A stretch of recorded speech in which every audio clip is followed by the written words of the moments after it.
Napag-usapan natin ang patungkol sa pagsunod nitong si Diablo kay Benimaru at ang pagrespeto niya sa binigay na authority dito nitong si Rimuru. Pero bago natin simulan itong video na ito ay i-roll muna natin ang intro. Hello everyone and welcome to my channel, ang inyong source ng Tagalog na Tensura Contents. Sa channel na ito ay pinag-uusapan natin ang mga nangyayari sa may Tensura universe. So without further ado, let's get into the video.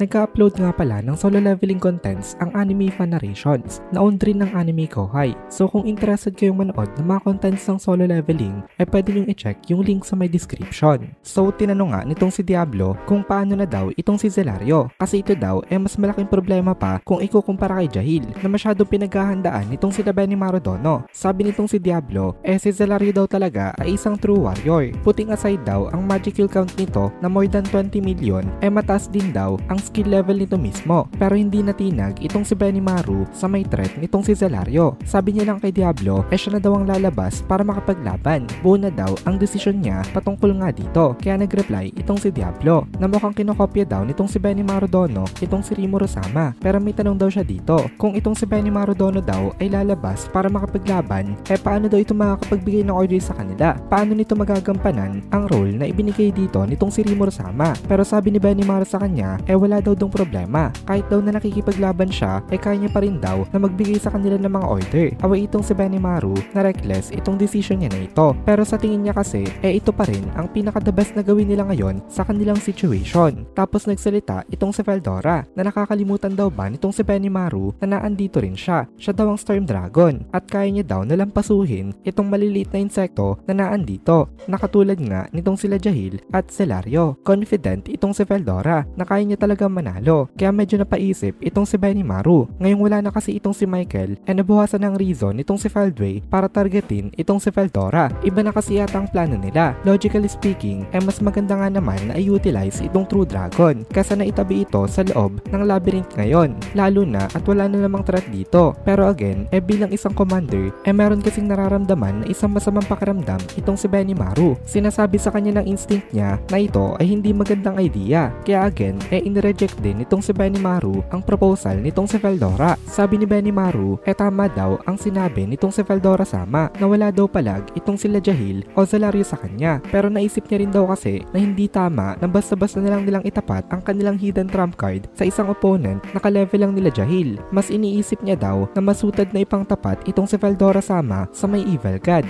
Narinig niya daw kasi na itong si Demon Lord Agrawel dati na palaging nakakalaban nitong si Veldora Sama. In addition daw, na-release na ngayon ang kapatid nito na si Fen. Kaya mukhang mai-unleash na daw nitong Evil God ang kanilang tunay na power. Kung si Demon Lord Agrawel daw kayang tumapat kay Veldora Sama dati at ngayon na-release na ang kapatid nitong si Fen na sinasabing kasing lakas rin nito, lalo na daw silang may hirapan na humanap ng ipapangtapat once na nag-merge na itong dalawang to. Kaya si Veldora Sama daw ang naiisip niyang the best na candidate para lumaban dito. Nag-agree naman itong si Diablo sa sinabi na ito nitong si Benimaru. Tapos nagsalita siya. Sabi ni Diablo hindi niya daw nakita na naglaban itong si Dagrawel at Fen. Pero from distance daw, ramdam daw nitong si Diablo na mas magaling makipaglaban itong si Fen kung ikukumpara kay Demon Lord Dagrawel. Tapos nag-reply naman itong si Benimaru dito na tama daw itong si Diablo. Kaya malaking threat daw talaga ito sa kanila. Kaya kung ganun nga daw ang kaso, wala daw talagang chance na manalo itong sila Demon Lord Ruminas, Shion at ang grupo nitong sila Adalman. Sila Dagrawel at Fen daw ay dalawang beings na pwedeng sabihin na comparable sa isang True Dragon. So dalawa na agad ang True Dragon na level na kailangan nilang problemahin. And on top of that, hindi rin daw pwedeng i-underestimate itong si Glassoid. Kasi sasabi-sabi daw, kaya nitong lumaban on equal footing with Demon Lord Leon Cromwell.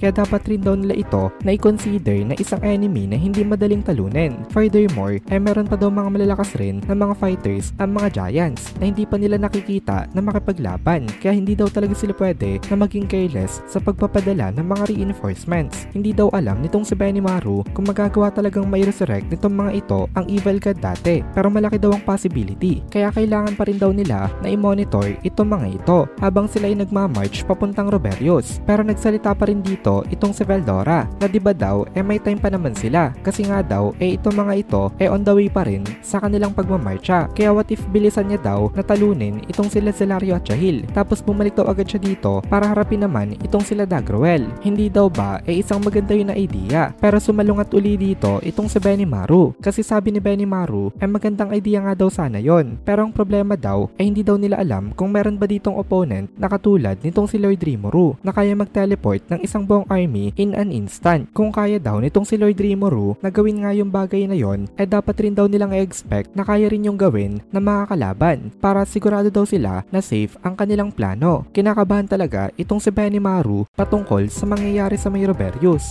Alam niya talaga na merong masamang mangyayari dito pero wala siyang proofs para patunayan yon. Palagi daw sinasabi nitong si Lord Rimuru na secret weapon itong si Veldora Sama at naniniwala naman daw itong si Benimaru doon na talagang secret weapon daw ito, kaya sinabihan niya itong si Veldora na sana daw ay maging prepared itong si Veldora Sama all the time in case na may kailangang i-rescue. Maging handa daw sana ito sa lahat ng mga mangyayari ng mga emergencies. Ito daw kasi talaga ang kanilang trump card at the last minute. Masyado daw importante ang timing dahil ito daw ang pwede mag-dictate kung kaninong side ang mananalo sa may laban na ito. Kaya nag-reply itong si Veldora na naiintindihan niya daw ang sinabi nitong si Benimaru sa kanya. And since nandito naman daw siya, wag daw kabahan itong si Benimaru at gawin daw nito ng may peace of mind ang kanyang trabaho. At dito na muna natin tatapusin itong video na ito. Kung nagugustuhan mo itong mga videos natin, ay please consider joining the membership para mapanood mo na agad ang mga kasunod na part